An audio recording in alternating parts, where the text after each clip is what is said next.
السلام علیکم و رحمت الله و برکاته. علیکم السلام و رحمت الله و برکاته. یک دو سوال بود، همون سوالا را میدادیم. انا همین حدیثای ضعیفی که هستن، انا همین پیامبر صلی الله علیه و سلام گفتگی هستن، همینا چی شدگی همین حدیثای ضعیف؟ آیدی حدیثی ضعیف یک ساعت برنامه داریم در بیان، در شبکه بیان. نام موضوع حدیث ضعیف چیست؟ این کتاب مصطلح الحدیث است. در شرح کتاب مصطلح الحدیث حدیث ضعیف را بیان کرده است. 50 نوعی حدیث ضعیف است. از همه بدترین نوع حدیث ضعیف حدیث موضوع است، حدیث بافته شده. حدیث ضعیف یعنی 50 نوع دارد. بله، بعضی حدیث ها همین اسنادش ضعیف هست، لیکن اصل دارد در قرآن کریم یا در دیگر حدیث صحیح، در دیگر طریق اون حدیث به دیگر معنا آمدگی است، همین معنا را اثبات میکند. اونا حدیث های صحیح میشن، بعد یعنی حسن لغیره یا صحیح لغیره میشن، یعنی به واسطه دیگر حدیث قوت میگیرد. لیکن خود همین حدیث ضعیف است. برای چی؟ برای اون که مثلا امام بخاری رحمت الله علیه میگن که حدثنا عبدالله ابن یوسف قال اخبرنا مالک عن نافع عن عبدالله بن عمر عن النبی صلی الله علیه وسلم. امام بخاری میگن که به من عبدالله ابن یوسف گفت، به او مالک گفت، به او نافع گفت، به او ابن عمر گفت، به او پیامبر صلی الله علیه وسلم گفتن. همین آدم های از امام بخاری شروع تا ابن عمر دیده میشه. ابن عمر که صحابه هست و مقبول هست. همین نافع کی هست؟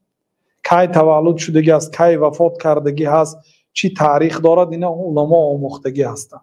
یه مراتبه اگر در حیاتش دروغ گفته باشد، الکی حدیثش ضعیف میشه. در کوچه، در سخنهای مردمش اگر دروغ گفته باشد، یا آدمی بی آداب باشد، دروغگوی نیست و بی آداب است، حدیثش قبول نیست، حدیثش ضعیف میشه. اگر در سند هم خیلی یک آدم باشد که آدمی مثلا در کوچه مراجنه خورده میبرود، سالش هست، ریشش هست، یک داملوی کلان است، لیکن در کوچه راهی رو مراجنه خورده رفته ایستاده است. مراجنه خوردن گناه نیست، لیکن به شأن و شرف همین آدم ممکن نیست. یا مثلا متسکین های میکنه در کوچه ها با همون ساله و جیلکش، با همین قدر ریشی کلانش، با قدر که ملا است. حدیثی همین آدم الکی قبول نمید، چون این آدم بی آداب حساب میشد، حدیث الکی ضعیف میشد. فهمیدید برادر عزیز؟ و از این بزرگترش اگر دروغچی باشد، یا اهل بدعت باشد، یا فاسق باشد، یا یک آدم بوده است نعوذ بالله محدث، ولی شبها گنجدوم روزها جمع میکرده است. در کتاب الوضع والوضاعین یک فن داشتیم در کلیه حدیث، الوضع والوضاعین، اونایی که حدیث میبافتند و حدیث بافنده ها کی هستند، حدیث های دروغ میبافتند. یعنی گنجدوم ها رو جمع می آورده است و شبانه روزانه، بعد در داخل هم متا جمع میکرده است و شبانه آورده در نماز خفتن در مسجد میکشوده است. بعد وقتی که گنجدوم فلانی رو میگذه، یک کسی دیگر رو شبانه که این نماز در وقتی نماز پهن میکرده است در مسجد حرام، سبحان الله، در کعبه. وقتی که گنجدوم مردم رو میگذد، بعد میخندید است که یعنی گویا یک کاری خنده آور کرد. همین آدم هم حدیثش قبول نکرده. آخه این دلالت به بیعقلی همین آدم، اولش اینکه اذیت است. یک آدم مسلمان لأنحینه عن طریق المؤمنین لا یؤذیهم، یک آدم یک خار دید و گفت که قسم به نام الله همین خار من از راه مسلمانان دور میکنم تا اینکه آنها رو اذیت ندهد. پیامبر صلی الله علیه و سلم میگه الله تعالی همین آدم از آتش دوزخ دور کرد، چه خیلی که خار را از راه مسلمانان دور کرد. یک عملش به الله تعالی پسند آمد و الله تعالی همین آدم رحم کرد، گناهاش مغفرت کرد، از روی خط دوزخی ها خط زد. یک عملش الله تعالی رو خرسند کرد، راضی کرد، الله تعالی راضی شد. نخواد بیایی در مسجد حرام گنجدوم رو سرتی که مردم مسلمانو نمازخانه گزد. البته این آدم حدیثش قبول نکردن و از این دیده زیاد بودن آدم هایی که حالا فرصت شود بیان میکنیم یک آدم های بودن در تاریخ، یعنی از کارهاشون تعجب میکنیم. یعنی البته یک آدمی بیادب گفتیم، این یک آدمی اذیتکار گفتیم، با زندیق ها بودن، دشمن های اسلام بودن.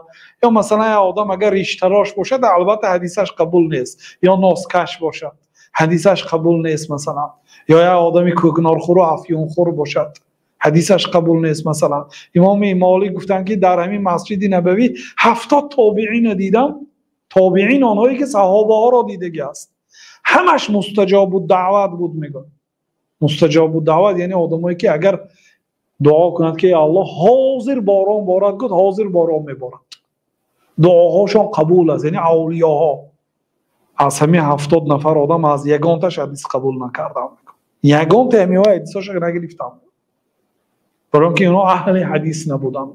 امام مالک بسیار در مسئله استاد، یعنی به قول بعضی مردم به دندان زده میگرفتن استاد بسیار از هر کی علم نمیگرفتن، چون که اونا یک مقاله داشتن اهل سلف میگفتن که ان هذا العلم دین فانظروا عمن تاخذون دینه، این علم دین است، این علم دین است، نگاه کنید که از کی علم میگیرید.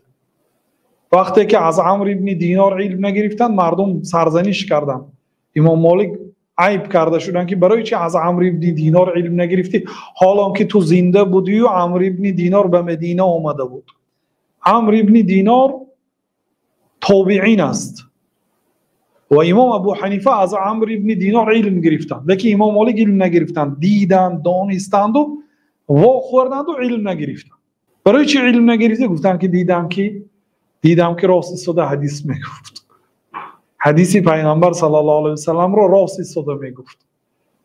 و امام مالک حدیث نشسته میگفتن و نه فقط نشسته، اگر یگان کس حدیث آمده پرسد، خدمتگارشان بود، پرسشی چی میخواهد از شما حدیث شنود، از دیار دور آمده از فلانی هست حدیث گرفتن میخواهد، میگفتن منتظر باشد.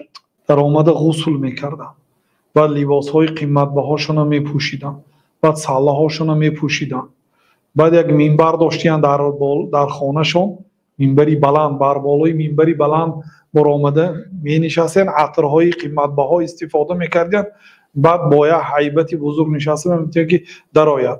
وقتی که در آمده است بعد حدیث میگفتن. اما اگر کی است گفته پرس میگفتن، اگر سوال طلاق و نکاح و خرید و فروش و مسئله های فقهی که آمده باشد، علم فقه یعنی مسئله پرسیدنی باشد، ما در فلانجا نماز چخیل خوانم، طهارت چخیل کنم، نکاحی من درست است، طلاق من چی میشد، مسئله های فقهی باشد، طهارت دارن ندارن، در کدام حالت نباشن، در همه حالت قبول میکردیم، در آیت میگفتیم. اما حدیث گوید نه، اینچنین به حدیث شرط خاص داشتم، و مجلسی حدیث آدمای بیریش راه نمیدادم.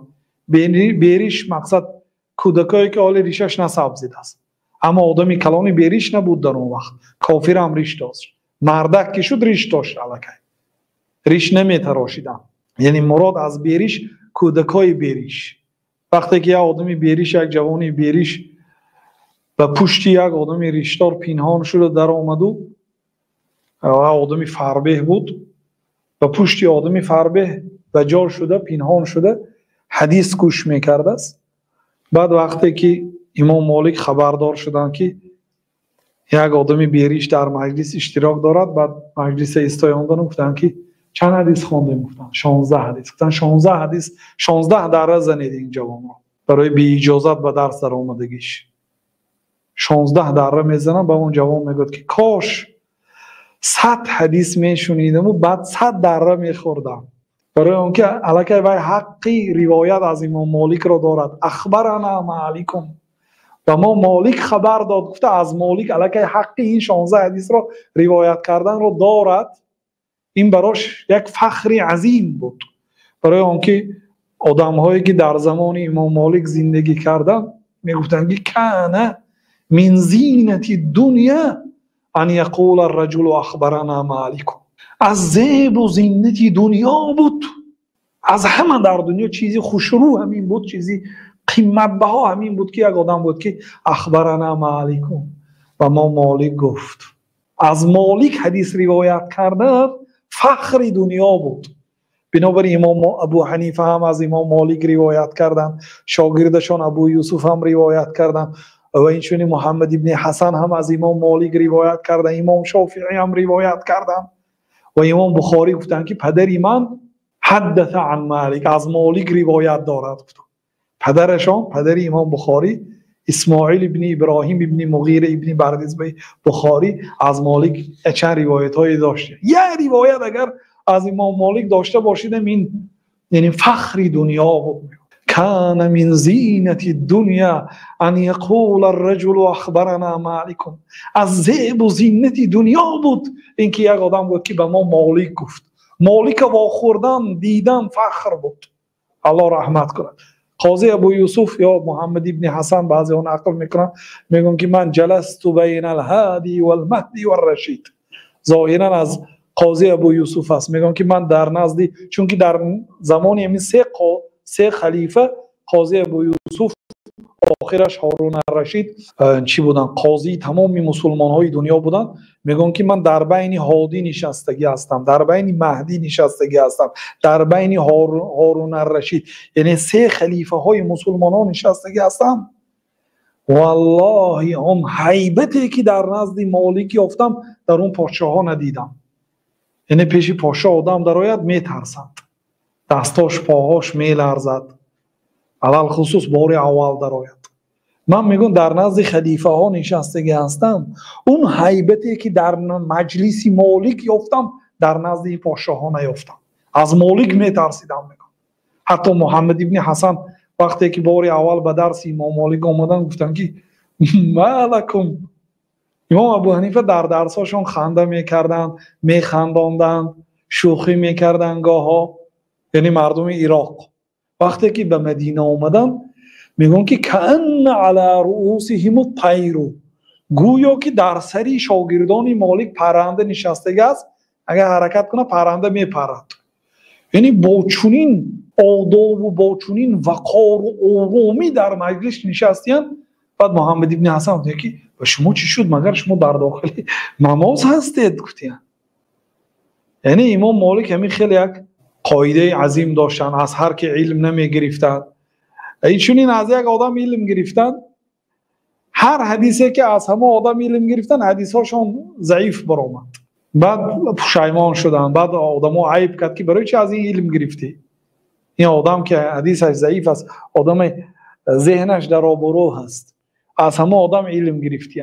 آدم درستو لیکن حفظش خوب نیست، وقتی سخن میکنه خطا، حفظش فریب میده دورا، حفظش خوب نیست، بهاش 4 است مثلا، بهاش 3 هست در حفظ. یعنی خیلی کس هم خیلی حفظ نمیکنه با لفظش. همه آدم حدیث روایت کنه حدیثاشون ضعیف بود. هر حدیثی که از همون شیخ روایت کردن حدیثاشون ضعیف بود. بعد ملامت کردشون برای چه از این روایت کردی؟ گفتن که غرنی بطول صلاتی، من با زیبایی نمازش مرا مغرور کرد. گفتن این نمازهاش میپایدینده، چه خیلی نماز میخونه این استاد، نمازهاش میدیدیم، مرا با زیبایی نمازش مغرور کرد. یعنی من به زیبایی و طولانی بودن این نمازش مغرور شده از این روایت کردم و به حفظش اهمیت ندادیم.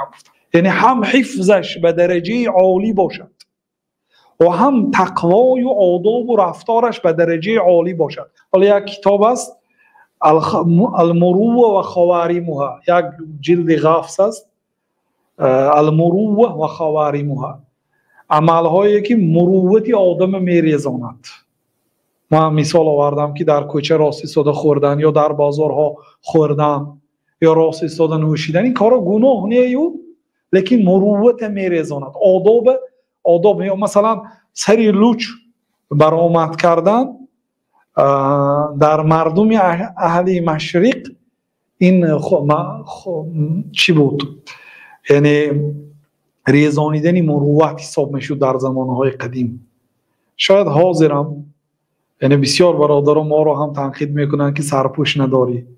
یک نواری چند روز پیشینه با سرپوش برآمد کردیم، کسی در زیر نوار نمیشست که به هر یک سله‌دار و تاقیچه‌دار باور نکنید ای مردم این ملاها مردم را گمراه میسازد نوشته است. در دیگر نوارها می نویسند که برای چی سرپوش نداری تو، چه خیلی ملایی میگن. در مردم مغرب، یعنی مردم مغرب مراد می‌دارد مثلا اسپانیا پیش مسلمان ها در آنجا زندگی میکردند، اندلس، قرطبه، اینچنین مغربی حاضره یعنی مراکش، اینچنین جزایر، تونس، مصر، موریتانیا، سودان، در این جاها یعنی بی سرپوش امامتی کردن یا برآمد کردن عیب حساب نمیشد. اما در جهت مشرق یعنی در آسیای مرکزی، یعنی در افغانستان، هندوستان و بنگلادش و پاکستان، اینچنین در یک ناحیه های ایران، در این جاهاست به سرپوش حدیث گفتن یعنی مروت میریخت. یعنی شخصی که به سرپوش حدیث میگفت حدیثش قبول نبود. امام مالک هم یگان آدم به سرپوش ندید است در حیاتش، مگر هم در حج یا عمره، یعنی همیشه ساله داشتیم وقتی که کودک بودن. لیکن امروز افسوس که وقتی یک ساله‌دار رو میبینید غالبا یک خیانتکار رو میبینید، یک ساله‌دار رو میبینید یک آدمی که دین فروخته است، متاسفانه. و الا ساله حتی بعضی علما مثلا عادت گفتن، لیکن بعضی علما سنت میگن، برای اینکه پیامبر صلی الله علیه و سلم به ساله نمیگشتن غیر از حج و عمره، بله ساله عادتی هم ابو جهل و ابو لهب هم ساله داشت، ابو بکر و پیامبر صلی الله علیه و سلم، دیگر صحابه های هم ساله داشتن، همه مردم عرب ساله داشت، این عادت قوم بود. ولی در کتاب زاد المعاد آمده است که الله تعالی بهترین چیز را برای پیغمبرش انتخاب کرده است.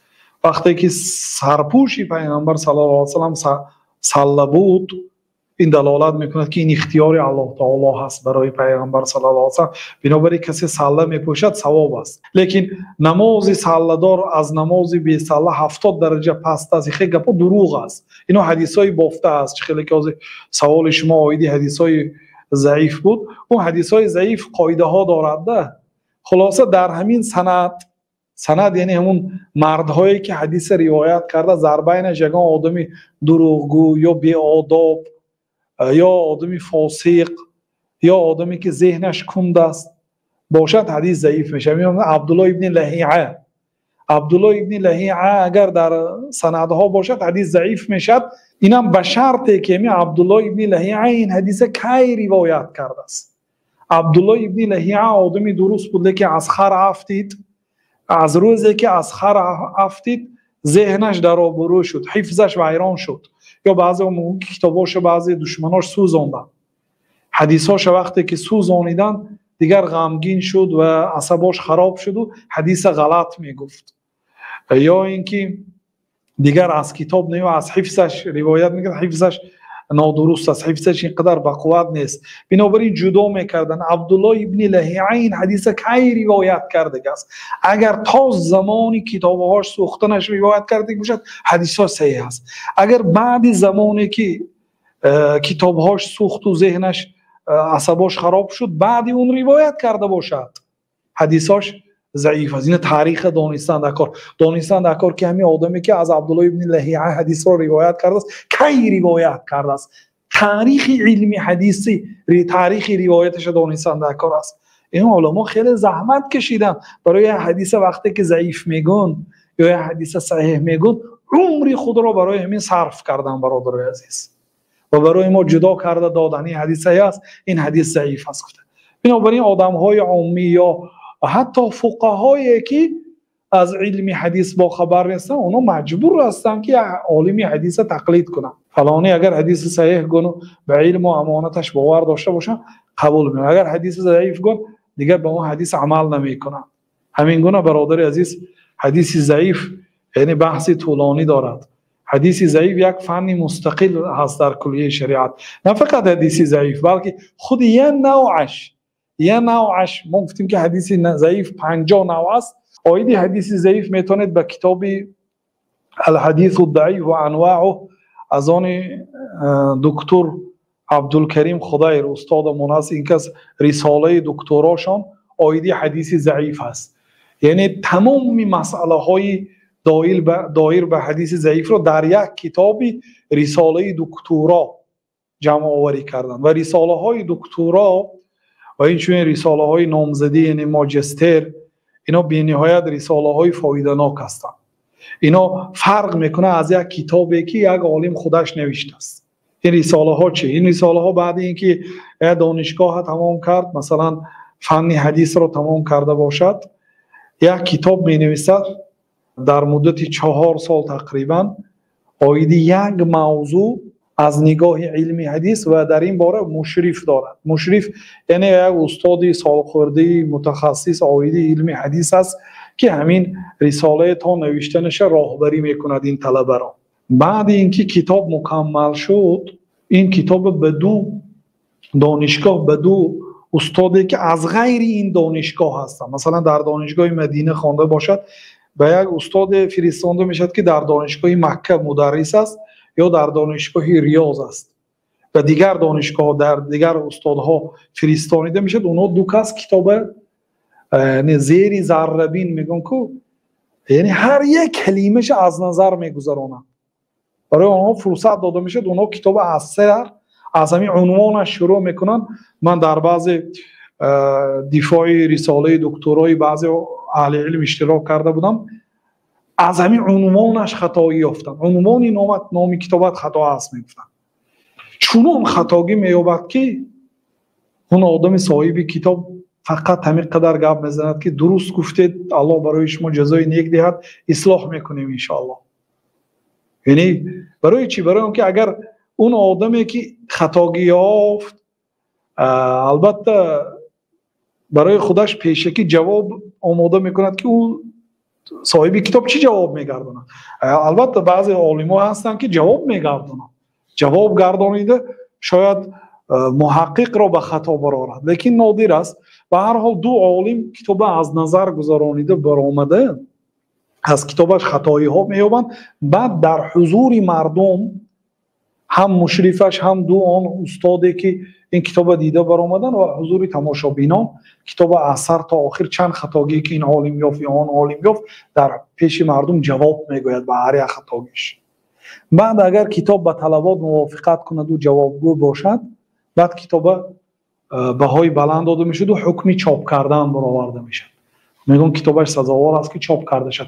و این کتابم اول پیش از آن که این موضوع به این طلبه هم تمام دانشگاه‌های عالم اسلامی و غیر اسلامی آموخته میبرند، کتاب‌های متقدمه دیده میبرند. اگر در همین موضوع کتاب نباشد بعد موضوع را میدهند. برای چی؟ برای اینکه یک عالم کتاب نوشته باشه چه حاجت که این کتاب گشته نویسد؟ بنابراین رساله‌های دکترا مهم است، فایده‌ناک است، برای اینکه هر یک گپش مدلل است، دلیلش ذکر میکند، در حاشیه‌اش بیان میکند. هر یک چیزی که میگوید جوابگری دارد. نه اینکه یک انسان یک کتاب نوشته سو مانده سو رفته از دنیا و کتاب پهن شده است. کتاب دارای خطاگی ها هست یا نه، هر کتاب دارای خطایی هست، لیکن رساله های ماجستر و دکترا که در این 100 سال آخر بعدی پیدا شدن دانشگاه های اسلامی نوشته شد خیلی فایده‌ناک است. اولش اینکه در همین موضوع کتاب نیست و این طریقه که در اینجا جمع آوری کرده شد. دومش اینکه خیلی برای شما مسئله ها را آسان میکند.